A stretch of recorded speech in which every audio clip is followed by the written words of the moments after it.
ಕರ್ನಾಟಕದ ಕಾಂಗ್ರೆಸ್ಸಿನ ದುರಾಡಳಿತದಿಂದ.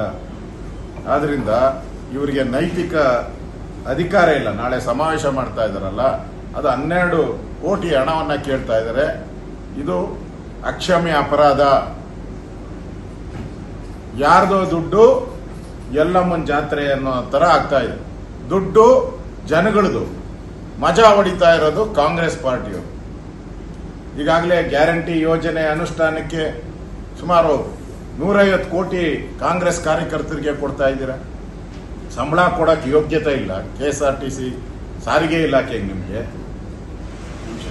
ಪೆನ್ಷನ್ ಕೊಡಕ್ಕೆ ಯೋಗ್ಯತೆ ಇಲ್ಲ ನಿಮಗೆ. ಆದರೆ ಗ್ಯಾರಂಟಿ ಯೋಜನೆಗೆ 150 ಕೋಟಿ ಪಟಾಪಟ್ ಅಂತ ಓದನೆ ಇರ್ತದೆ, ನಿಲ್ಲೋದೇ ಇಲ್ಲ.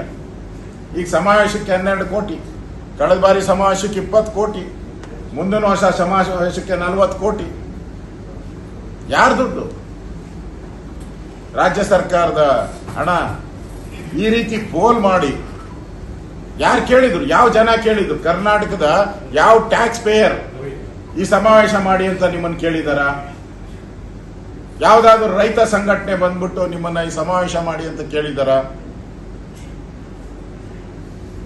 ಯಾರನ್ನ ಅಂಗನವಾಡಿ ಕೆಲಸ ಮಾಡೋರು ನಿಮ್ಮನ್ನು ಸಮಾವೇಶ ಮಾಡಿ ಅಂತ ಕೇಳಿದಾರ?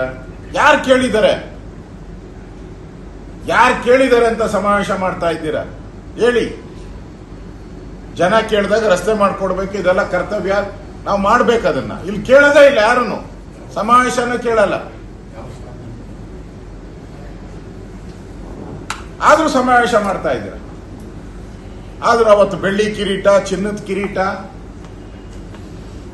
ಮಲ್ಲಿಗೆ ಹಾರಗಳು, ಯಥೇಚ್ಛವಾದಂತ ಭೋಜನ, ಅಂದ್ರೆ ಲೂಟಿ ಹೊಡೆಯಕ್ಕೋಸ್ಕರ ಸಮಾವೇಶ ಇದಷ್ಟೇ.